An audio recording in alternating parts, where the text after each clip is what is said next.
Welcome to Public Forum, a community outreach program produced at North Idaho College on the shores of Lake Coeur d'Alene. Featuring guests from around the globe addressing a wide variety of subjects, Public Forum serves to educate and enlighten. Please join host and moderator, political scientist Tony Stewart, in welcoming today's guest. I welcome you to part 2 of a 2-week series, and last week we had such a wonderful time with our guests, and we're delighted to welcome them back again this week. The topic is a discussion of the role of the arts in nature, and we're talking about in the middle of the winter, actually, and thank you for being back. We just had such a great time. Our 2 guests were joined by 3 other people back in February of 2008 in the beautiful winter snow of North Idaho, and went out into a beautiful reserve and did artwork with no tools, just their hands. And last week we showed you a number of the captured photographs, and we'll do that again with different photographs. This time, our welcome to the program, first of all, is Rachel Dolezal, who is an artist, and she holds a Master's in Fine Arts from Howard University, which I consider a wonderful university back east and very prominent, and now teaches at North Idaho College, and we're lucky that you're at this institution. Welcome to the program, Rachel. You're a very gifted artist. And equally pleased to have Charles Miller, who went to North Idaho College. His father taught here and his mother at Eastern Washington University. And he's working now, getting close to a graduate program in political science, which is a great field, Charles. And welcome to the program. I know you contributed greatly with the music part to this great, great project, and we look forward to interviewing both of you. And I welcome back our 2 regular panelists, Janelle Burke, who is an attorney in the state of Idaho, and next to her is Erna Reinhardt, who's Director of Public Relations at North Idaho College. And Janelle will start today's questioning.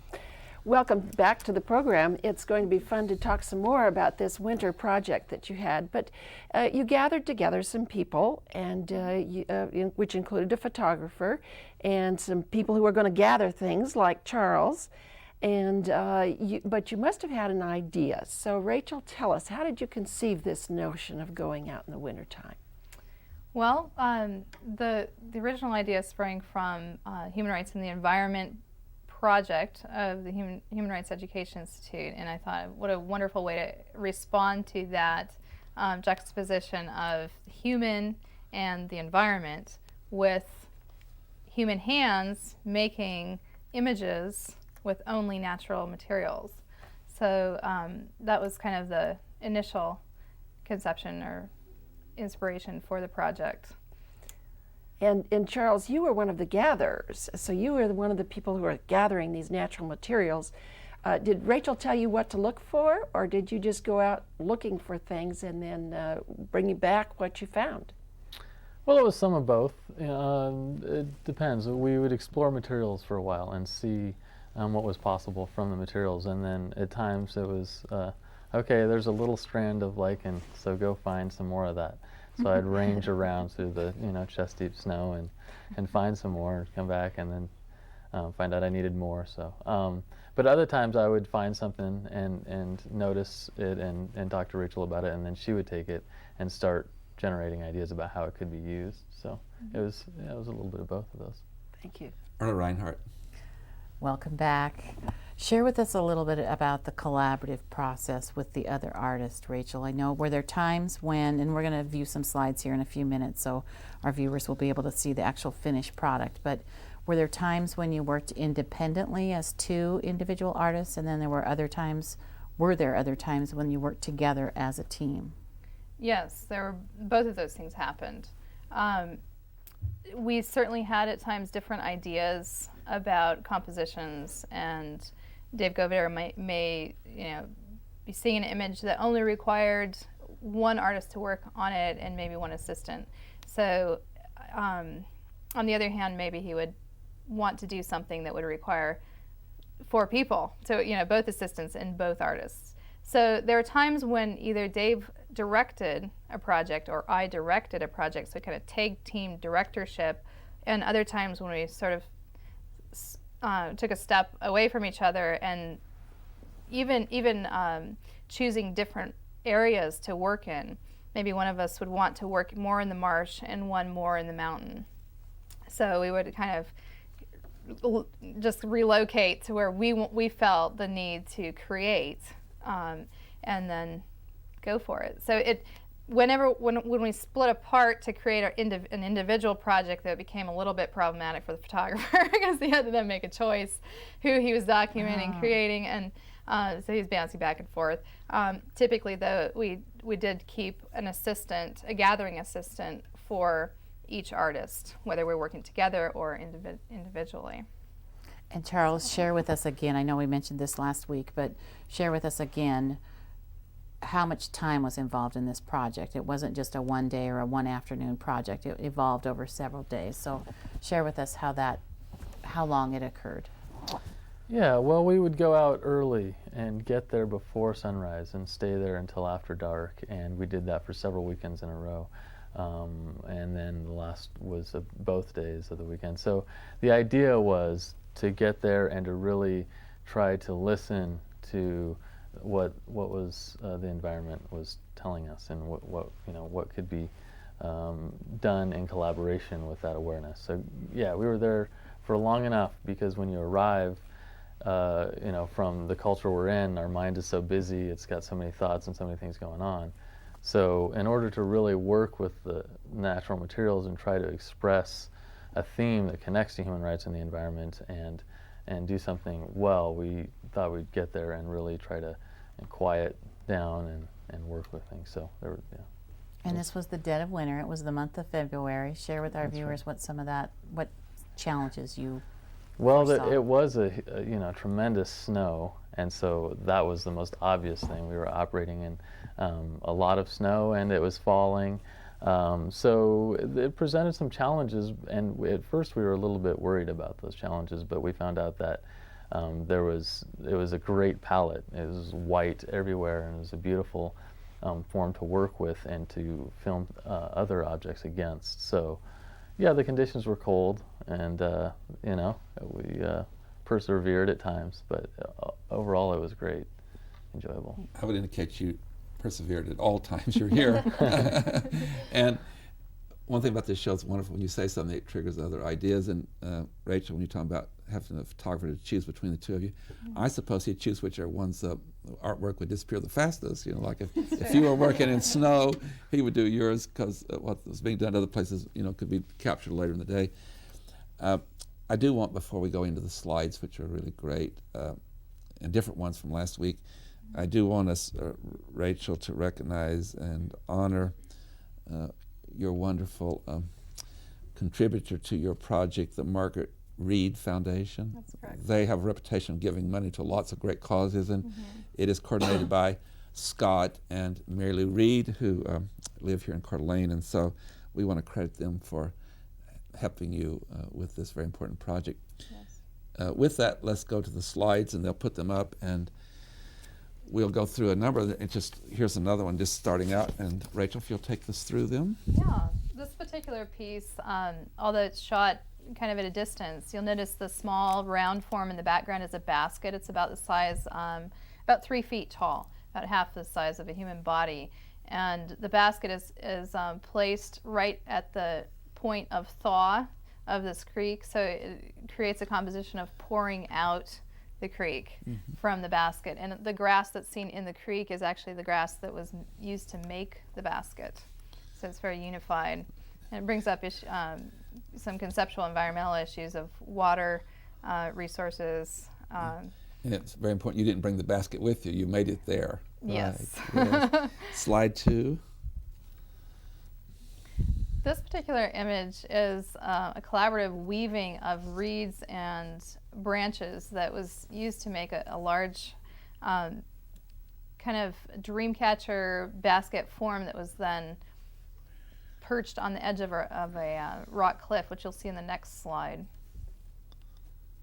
And both artists and both assistants worked on this project, as well as the photographer, I might add. This very large basket form, you'll notice it's perched up there with the snow is lacing it, so it's just right on the top of that middle rock. So really amazing. This is an image of me weaving the basket. That ball that's in the foreground is actually a wound up braided rope that's probably about 100 feet long. of braided marsh grass. And I used kind of a coil style basket making technique to create the basket that then was pouring out the creek. And our next slide is? This image shows inspiration for one of the other works, which used twigs, and again, kind of just capturing the material inspiration. Sometimes we didn't necessarily bring a conceptual inspiration prior to showing up on site, so we just noticed really nice interlacing forms in the tree, and in a later piece we'll see that kind of coming back. Our next slide here. This is a really nice piece, bringing some of the animal energy of the place into form. And this is Charles placing birch bark, kind of concentric circles of birch bark fitted into one another. Again, we're not working with any adhesives or nails or tools or hardware, really, for that matter. So discovering what the potential of the material is and how to arrange the form in such a way that it adheres. And so that's not like you think of logs lying there. It looks like that at first. Right, it's just circular pieces of birch bark. Yeah, amazing. Very hollow. Yes. Very airy, yeah. Number 7. This is a glimpse of the sky on one of the days that we were working, and this shot was taken directly above a spiral that was created in the snow, and it was such a beautiful backdrop for the work that we were doing that day, and an inspiration for a later leaf curtain that we'll see. Our next slide is? This is Dave Gobider, the other professional artist that was working on site, and this is a moment of him noticing something, and the moment where he's pointing his finger kind of signifies inspiration, and you'll notice the sun breaking through the trees, and there are many moments of truth when we're out in the landscape. That and Charles similar is probably to being directed to go get that, whatever it was. Right. Our next slide. Now, speaking of being directed to get things, these leaves are very hard to find, very sparse. These particular leaves are glued together per se with spit. So it's a leaf curtain that is just leaves, and then I would spit on a leaf and adhere it to the next leaf, and they just held together very tenderly. That was your glue. To create, that was the adhesive. It's actually pretty decent adhesive. The leaves are the texture of tissue paper, so they're so frail that the wind would actually blow this. It would kind of lift up as I was creating it, and once again, Charles and the other assistant Ron were able to gather enough leaves to finish the curtain before an hour later it was gone. The wind took it all away. But you've captured it here forever. That's correct. Number 10. This is a moment of gathering. This is Charles holding some lichen that was used to create a large womb form ball in a tree. It's suspended in a tree. We'll see it in a few images later. Now, an advantage that I must say the assistants had to the artists is that they could collect supplies with gloves on, whereas the artwork often had to be, manipulating these materials required using bare fingers. Yes. So, but no frostbites. He's holding this beautiful lichen. Yeah. This is another image holding some reeds. We bundled the reeds in order to transport them from the marsh to the location where we made that large woven form up on the rock face. So this is me holding a bundle of the very beautiful reeds that kind of tied together. And number 12? This is again some of that animal energy coming out of the landscape. And these are the cattails with, cattails, but they're mice. It's just a little bit ironic, perhaps. As far as the words are concerned, juxtaposition of those two terms. But it's just kind of animal energy running into this opening in the rock. The snow didn't fall under this rock, so that it's kind of like a herd of mice almost running in to find shelter, seeking some refuge. And as you go up toward the top, they all unravel. So it's kind of the cattails are very beautiful as they are opened up and broken apart, they create this very fluffy material, and then when they're together, they're kind of this dense, wet, Right. Furry. Number material. 13. This is Dave and Ron walking out the spiral in the field, again with this found material, this hay bale that was abandoned alongside the road, and I can't help but thinking of birds. We heard so many birds while we were there. I was going to say right now, I see the wings of the birds. Yeah, for sure. And you know, I have done a lot of research in African art history and think of the West African raffia masquerade ceremonies, and just kind of this ritual process of walking out 2 armfuls at a time, laying the hay, and then walking out the same path in order to not leave any footprints after the finished product was created. This is a really beautiful material. Again, the photographer finding kind of a ready-made composition, juxtaposition of these reds in the mountain spray, flower, kind of the dead flowers from the year before, just hanging down very gracefully, very lacy against the green of the trees in the background. And they'd survived the severity of the winter, too. Yeah, yeah. I understand. Yeah, I think the first day was coated in snow, and then a particular time this was shot, it had thawed enough to kind of show up that beautiful red. Number 15. These are the 2 artists at the top, myself and Dave Gobider, and then the 2 assistants at the bottom, Ron and Charles, and kind of our, of course, our wool gloves and wool serapes, and our team working together, kind of the human circle there. It looks like a team clowning Mount Everest. Yeah. This is me weaving on that large basket form that was kind of presented to the rock face, and you'll notice there's some green willowy forms in the forefront, and there's a windfall that we were able to utilize. We didn't take away any life, but it was newly fallen, so we were able to use those kind of very flexible branches. It was really helpful for weaving this.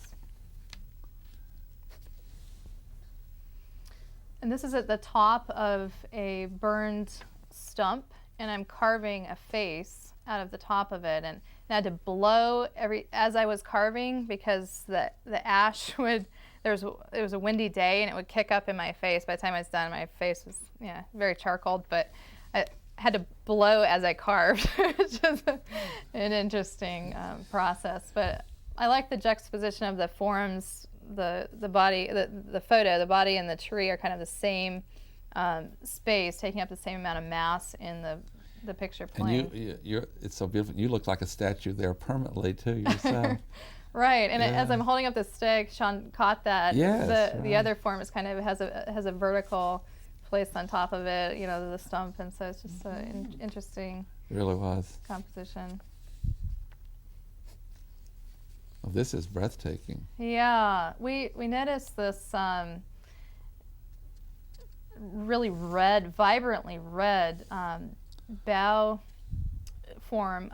One of the trees had I don't know if it was insect infested or it died somehow, but this bright red needle color was just hugely striking as we came around the corner. We're hiking up the mountain, and Ron, one of the assistants, gathered a lot of boughs and said, I want that, and I want to lace it around this tree. Of course, having formal training in our any of the composition with complementary colors was going to be very effective. The red against the green, red and green placed next to each other make each color vibrate at its highest intensity. So looks like a holiday. Kind of a really graceful. Time, yes. Yeah.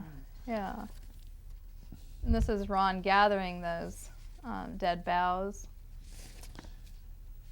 And the next one for that composition. This is the braided marsh grass rope that was used to make the coiled basket. And number 21 is coming up. And this is the 4-person crew. You got to look a little bit closely at this one. You'll notice we're carrying this long braided grass rope to the site where the basket was created. So in the front is Dave, almost at the edge of the composition, and then the back is me, and the middle are Charles and Ron. Kind of the human beings being very small in nature. Again, this particular image is Dave's vehicle, which is named Sapphire. Has a personality. And we use the vehicle to transport some of the reeds from one side of the marsh to the other, because the marsh bordered a highway, and it was necessary to transport them in a vehicle. And it was kind of an interesting, again, juxtaposition of the vehicle, nature, and the process of our work. Number 23. This is the composition I mentioned with the lichen earlier being held out in the two black gloves. Very spongy lichen. And I saw these two trees in the field and just thought, wow, what an opportunity for a composition, a very connected composition about unity. And it almost became a birth from the larger form, which is actually in the tree on the right, which is off in the distance. So you had to climb up to get. I created the whole thing. It's about 2 feet in diameter, and I created that being suspended in the tree. Okay, yes. For a couple hours or so. Without anything such as ladders. Right. Yeah, just with a little bit of leg strength. Okay. So, yeah. Number 24. This is our ritual that we started the first day we were there. Actually, it was Dave's idea. It's called the spiral handshake, and we would, at the end of the day, we'd take our hands and we'd go all the way down to the earth together, and then go all the way up to the sky and let go, and that would be kind of our closing ceremony. So it's a way of shaking hands with an infinite number, potentially, of people. Number 25 is one of my favorites. Yeah, this is the twig composition that I mentioned a little bit earlier, and creates just an amazing sense of vertical and horizontal rhythm with this tree. I saw this tree as branching off, and in this specific part of the landscape, there's a sense of a dwelling place, kind of an intimacy, and there are African textiles, specifically in the Akan tribe, the kente cloth is a textile that uses intersecting verticals and horizontals to create pattern, visual rhythm, and I really was inspired by this negative space in the tree to kind of try that out with the twigs. They're just perched there so carefully. Yes, right. Many of the verticals fell down. This is all based on tension. They're just held. We'll go to number 26. This is maybe with the contrast a little bit difficult to see, but this is the finished face on that burned tree that was carved. Okay, number 27. This is a braided lichen vine form that Charles talked about collecting lichen, and this is a type of lichen that grew very high up on the trees because of the food source, and so we had to use a very tall pole to collect a very tall stick, about 10 feet tall or so, and it's braided, very delicately. There's another image of it. And number 28, yes. Coming here, and I just followed again the same form of this vine that was already winding up the tree, just kind of following the natural undulating form of that vine as I wrapped this around. And then the final slide. And you have something to tell us about what that does. That was fascinating. Yeah, this actually spins in the wind, and it's kind of similar to a weather vane. You'll notice the cattails, and then in the middle there are some pieces of moss, and it's kind of just a naturally forked dead branches found stuck in the snows. I'm short on time. Before I go back to the panel quickly, I'm going to again have you to tell people where they can contact you. First of all, the phone number, and then we'll give a website. Okay. The phone number would be 208-691-1847. We'll repeat that, 208-691-1847, which is on the screen. And then your website? Is 3Ws.rachelDolezal.info. And that is RACHELDOLEZAL.info. Well, your wonderful exhibit's available if someone would like to talk to you about having it at some location. Many places we go, and congratulations, it's a remarkable exhibit, Janelle Burke. You chose the winter time, and did you name your pieces? Did you name any of the pieces? Well, we secretly kind of had ideas for names at times, but no, interestingly enough, in the exhibit, there are no names, there are no prices, and there's no ownership of any of the images. And we kind of intentionally just presented all the work as a collaborative project, and I think that that allows the viewer to then come up with, to bring their own meaning to the work in terms of a title. And what did you call the overall project? We called it Living Within Limits, a collaboration with nature. And the Living Within Limits coincided with a title that was generated by the Human Rights Education Institute for the project. So, Erna Reinhardt. Share with us, you shared with us before the program what you're hoping to do now that this project is done. So share with our viewers what that is. yeah, I'm hoping to have this project extended into all 4 seasons, so that we can explore a full palette of natural materials, colors, textures, etc. And so hopefully this will be just volume 1 of 4 volumes in the Coeur d'Alene area. And perhaps we could, 4 volumes at Cougar Bay Preserve, or maybe the other 3 volumes will be at other locations in the Coeur d'Alene area.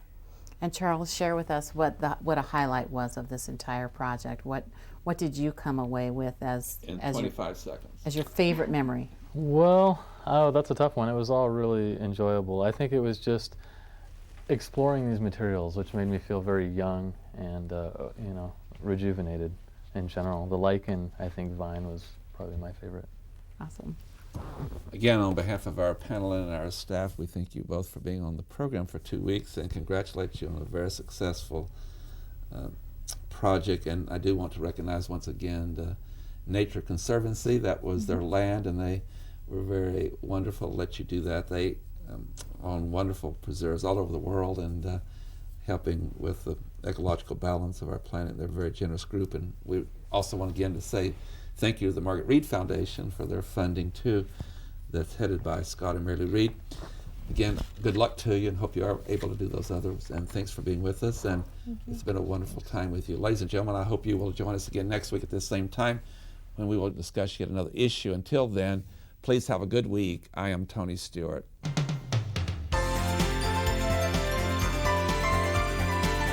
Recorded on the campus of North Idaho College, Public Forum is the longest-running in-house college production on PBS. Each episode is pre-recorded live and is an educational outreach from North Idaho College. Please join us at this same time next week for another edition of Public Forum on this public television station.